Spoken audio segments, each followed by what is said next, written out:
Good evening, visitors. Welcome to the Australian War Memorial's last post ceremony. My name is Chris Weidenbar, and joining us today from the Royal Australian Navy is Commodore Brett Sonter. We warmly welcome the family of Gunner Edward May, whose story will be told this evening. We welcome the veterans who have served, those that are still serving, and the families that love and support them. We acknowledge the members of RSL and Services Clubs Association, RSL Victoria and RSL Queensland who are watching this broadcast across Australia. During the ceremony, wreaths will be laid at the base of the pool of reflection by family, visitors and by students on behalf of the following schools. From Western Australia, Cape Naturalist College, Vass. From Tasmania, East Launceston Primary School. And from Queensland, St Stephen's School in Algester. I invite you all to please stand and join in singing the National Anthem.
Thank you. Students, please be seated.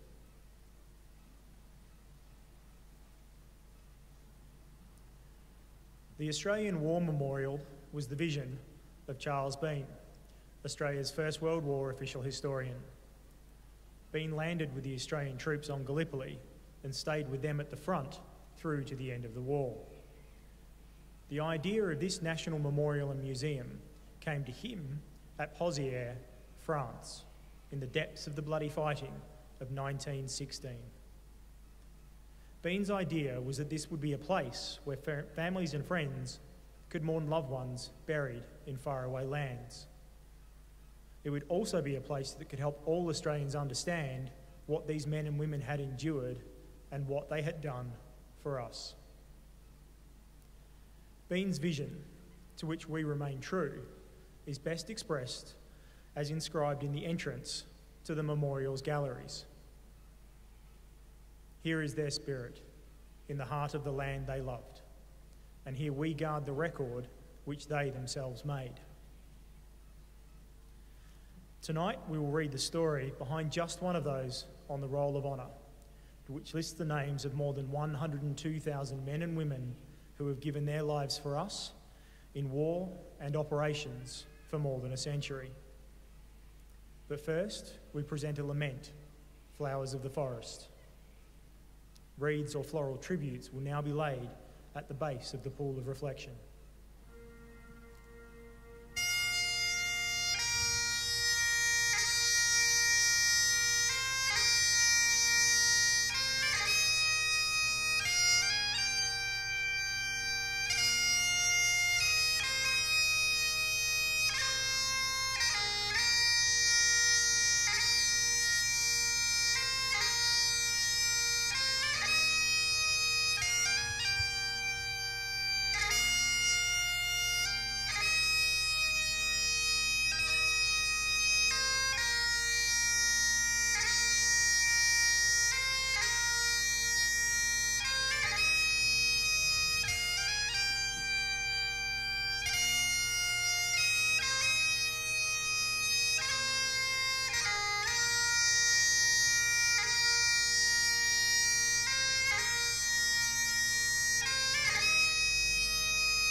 Edward May was born in 1879, one of 7 children of William and Eliza May of Sandringham, now known as Port Melbourne.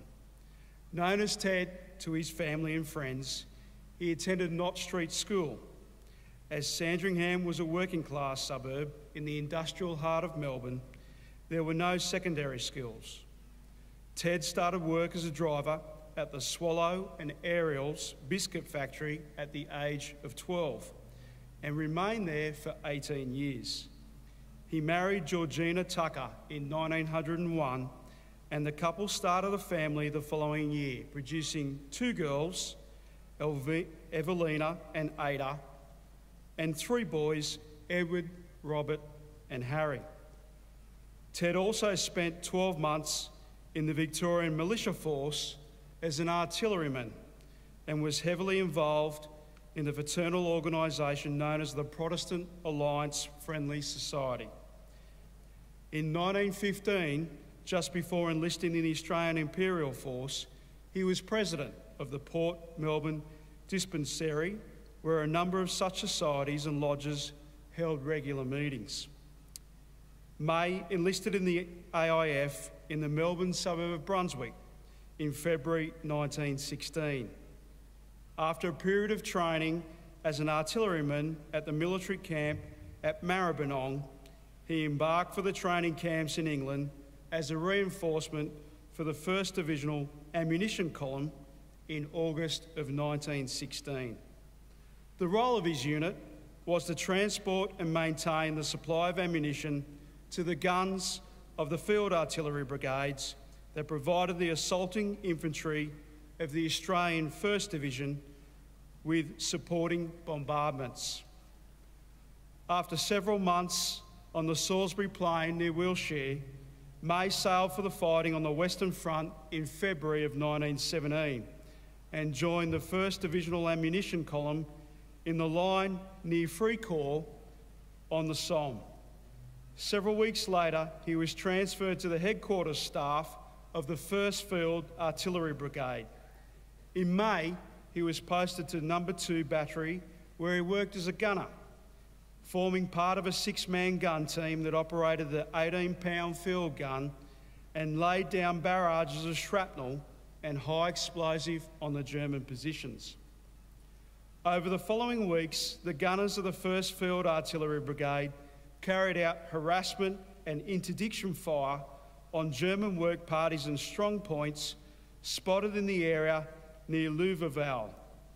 In early August, the brigade moved north into Belgium and took up positions outside of Ypres in the preparation for a major offensive being planned in that area. The purpose of the offensive was to break out the so-called Ypres salient and drive north towards the village of Passchendaele. By capturing the plateau beyond, the British could easily press on and capture the German submarine pens on the Belgian coastline. In order to soften the German defences in preparation for the infantry assault, the guns of the 1st Field Artillery Brigade took up positions near the village of Zillebunker and began shelling the Germans. The German guns were just as active, sweeping the Zillebunker area with intense shell fire in an effort to neutralise the Australian guns. On the 16th of August 1917, the 1st Field Artillery Brigade fired in support of an attack by British troops who sought to enter the German positions in Polygon Wood. According to eyewitnesses, May was carrying a message to the front line headquarters and was actually inside a captured German blockhouse when it took a direct hit from a high explosive artillery shell. The resulting explosion collapsed the concrete structure, killing him instantly. Aged 38 at the time of his death, Edward May was buried where he was killed, but his temporary grave was destroyed in the subsequent fighting. He is today commemorated on the Meningate Memorial, alongside over 6,000 Australians killed fighting in Belgium who have no known grave.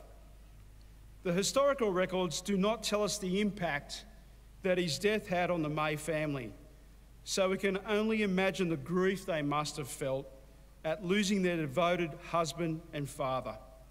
It is likely that the May family had lost their principal breadwinner and as such struggled through the years after his death.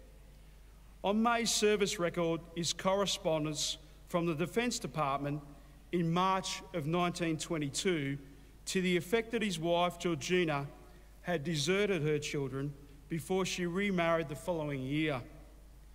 3 of the 5 May children, Edward, Robert and Harry, the youngest of which was 12 years old, became wards of the state and went to live at the Melbourne Orphan Asylum at Middle Brighton. Edward May is listed on the Roll of Honour to my right amongst almost 62,000 Australians who died while serving in the First World War. His is but one of the many stories of service and sacrifice told here at the Australian War Memorial. We now remember Gunner Edward May, who gave his life for all of us, for our freedoms, and in the hope of a better world.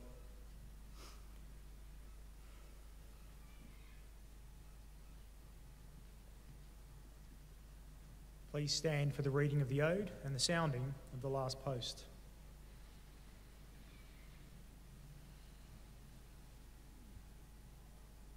They shall not grow old as we that are left grow old.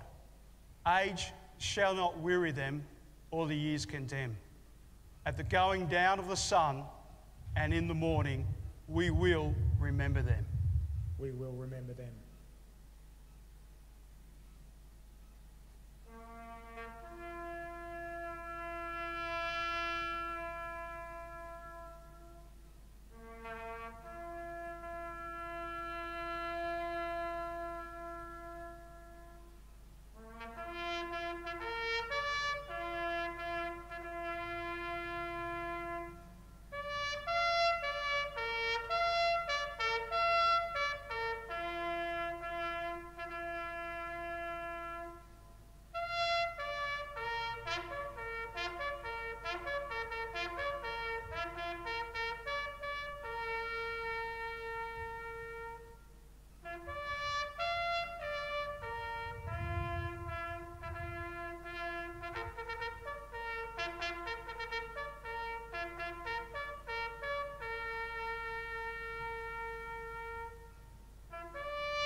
Lest we forget.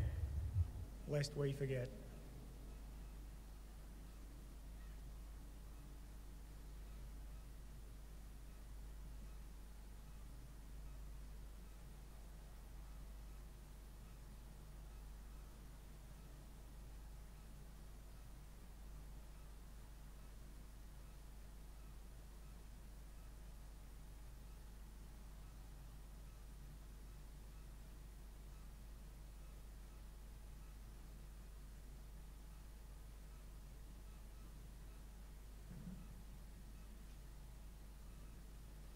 We leave you this evening with the words of the memorial's founder, Charles Bean. Many a man lying out there at Poziere or in the low scrub at Gallipoli with his poor, tired senses barely working through the fever of his brain has thought in his last moments, well, it's over. But in Australia, they will be proud of this. Ladies and gentlemen, girls and boys, that concludes the last post ceremony. We thank you for visiting the Australian War Memorial and wish you all a very good evening.